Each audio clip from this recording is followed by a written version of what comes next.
John Nesbitt here at the Customer Factory, back with another just heaping, steaming spoonful of knowledge for you for your marketing and to answer common marketing questions. And here's a big one. This one gets asked almost every day by every person we talk to about service. And I thought, hey, let's answer it for you so you know when you're going forward in any marketing program. I mean, look, marketing, there's kind of two kinds of marketing. There's free marketing, free, which basically just costs your time and effort and energy, like posting on social media or networking or those kinds of things. And there's paid marketing where you literally you're going to cut a check, swipe a card, dole some money out, and you need to get a certain amount of money back in, like a multiple amount of that money back in to have it pay off for you, right? Now, both of these are actually very hard to figure out what your return on investment is because you don't know what the value of your time necessarily is. And you don't know how, sometimes you're actually going to do a paid marketing thing. You're not sure what terms to think and how like to evaluate on, right? So I've come up with something. I call it the Einstein Method just because I wanted some cute way to remember what it was. But basically, it comes down to this: when you're looking at a marketing campaign, say you spent X dollars on it. I'm going to go through a process here in just a minute with you that walks you through how you think about this. But you're basically going on kind of like, well, did it seem like it worked, right? And there's a certain amount of data you can get, like you get a certain amount of feedback, like phone calls that came in and these kinds of things, right? You want to operate on data as much as possible. Now, it's almost like it's almost asking too much sometimes to get enough data to prove anything. But remember, there's evidence and there's proof. You want to get as much evidence, as much data evidence as you can that leads towards proof either way. Sometimes you have to make a logical leap after that. Sometimes it's very obvious which way it went. It didn't work terrible, or it was the greatest thing you ever did. So keep that thing running, right? But you need to make decisions based on data whenever you can. Extrapolating and filling in the holes. It's just part of the guesswork. I mean, not all marketing happens in actually no marketing happens in a vacuum. So you could run a really great marketing campaign and then there's a giant snowstorm that week that just sort of wipes it out, right? Or you could run a terrible campaign, but it just so happened that your topic of interest became something in the news or something like that, and people rush in and buy from you, not even based on any marketing campaign you did, right? So you really have to kind of know that you're living in the real world and there is no perfect way to do this. However, there are perfect less ways to help you get there, right? There are ways that like you can at least not be completely guessing and make more right decisions than wrong. And that's the key is over time is know you're going to make some wrong decisions sometimes. And sometimes you're gonna make some right decisions. Just be more right than wrong and you'll be fine. Don't be paralyzed by making wrong decisions, by fear of making a wrong decision, because doing nothing is the way you definitely lose, right? Do something, make your best guess, trust yourself, go forward, and you'll be fine. Okay, enough blathering on. I'm going to talk about this process here. Basically, the reason I call it the Einstein Method, I do call this the Einstein Method, is because, okay, so Albert Einstein was famous for being able to sort of look in and kind of model the universe. And he would do what was called thought experiments, which basically he would say, well, imagine you're on a bicycle going at the speed of light and you're looking at another person who's standing still. And what would that be like? And he kind of like constructs this entire idea in his mind, right? And then runs the experiment within that idea, trying to figure out what would occur, what would the math be like? Because you can't actually ride your bike at the speed of light. Hard as I tried when I was 12, it can't be done, right? So you've got to kind of imagine these things, and using that same methodology actually that Einstein used to model the universe, you can use to kind of model your marketing campaign, filling in the details and the math where you can. Okay, so I'm going to show you how that's done. It's real simple. Don't get freaked out because I already talked about Einstein. You think, oh my God, it's gonna be hard. No. This is gonna be simple. I can do this. Believe me, you can do this. Right now, the second warning I have to give you, which might just make everybody stop watching here at the 4-minute mark of my stream here, is I'm going to show you a spreadsheet. Okay, you don't need this spreadsheet. I'm just created this spreadsheet to illustrate this point when I need to illustrate to somebody, and in this case, for right now, to show you how you think about this and the way the math kind of works. Okay, super simple. Just if you're afraid of spreadsheets, as some people are, don't worry. It won't hurt you. You don't need it, but it's kind of cute and I wanted to show it to you. Okay, so let me go ahead and share my screen here and we will experience safely the spreadsheet together. Okay, so we select that and I will select that and we should be there. You go. Look at that. Oh my gosh. Oh God, it's a spreadsheet. Okay. This is actually, we call the ROI Calculator. ROI is return on investment. This is actually part of our sales process. We show people this.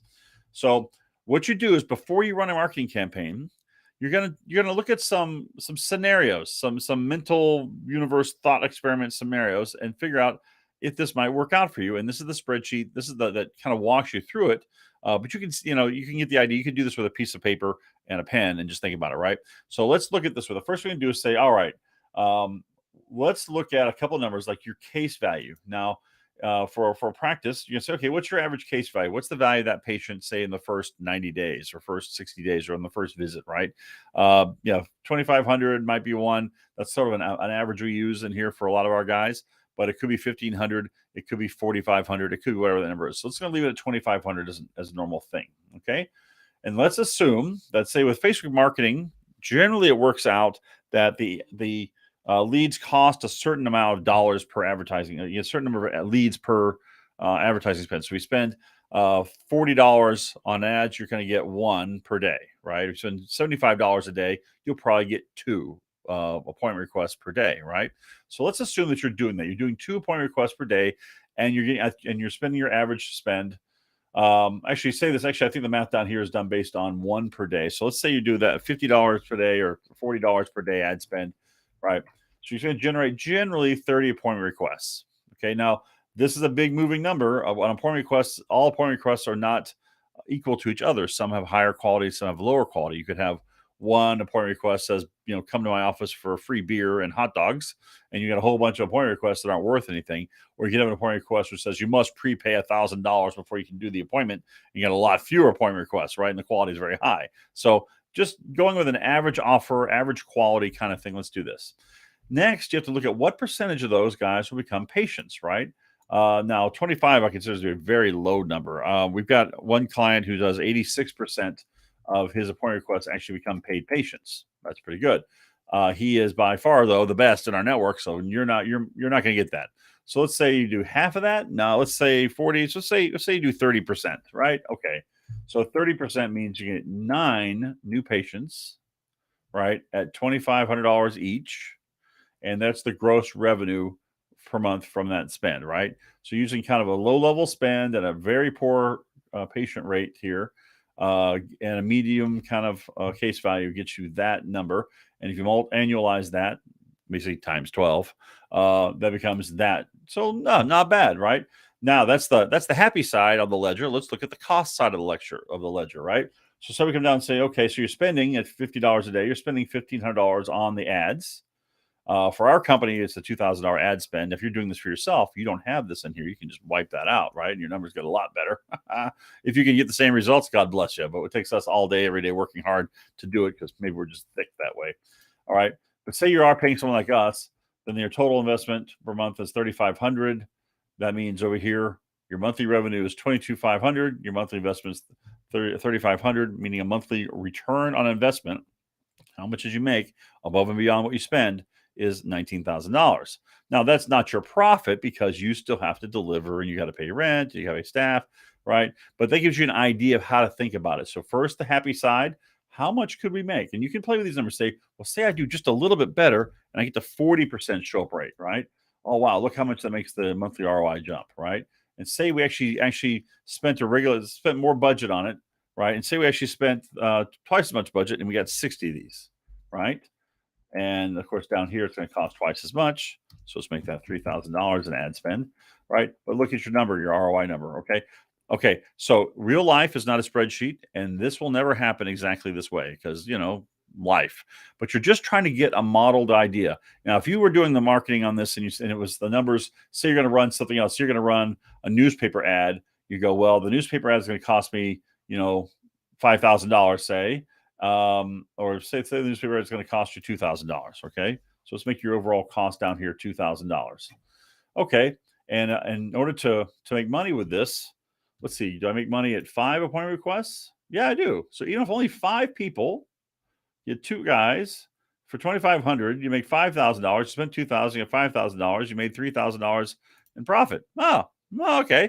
So you realize, well, that's not too much of a risk because you're going to maybe 5 guys get 40%. Okay. So what if I get 10 guys from that newspaper thing? Okay. Okay. So that's how you can kind of make some guesses. What I recommend you do is before you run a marketing campaign, you do the low, medium, high method where you say, what's the worst this thing could do? All right. Say it only does 3. Oh boy. Well, I still made $1,000 because 3, I'm probably gonna get 1 of those guys in, and I'll probably get if I get my average thing out of them, then okay, fine, right?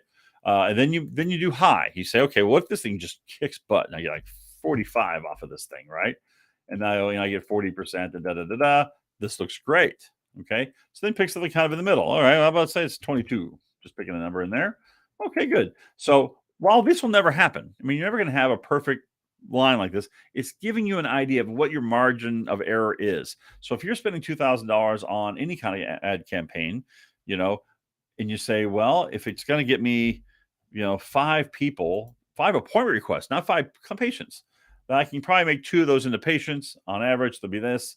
Now, there is things called the law of small numbers and the law of big numbers, which means the more numbers you have, the more accurate your numbers are. And when you have little small numbers like this, like you might get one guy in, but you might get him in and get him for a $10,000 case, right? But that's not something you can really plan on. So that's how you kind of go out and look at that. Now, on the other end, once you've done your marketing campaign, okay, you can come back over here and plug it in. Well, how many appointment requests did I get? Well, do the track phone numbers we had there, and the log that we kept, the people who called in. We had 23. Right now, maybe you don't know the rest of the numbers because you lose track of who came in from where and everything else. But you just know that, well, based on the phone logs and based on whatever, however you're keeping track of it, we got 23. You can kind of start making a guess. Another way you'll know is if you start running a marketing campaign and your income is up.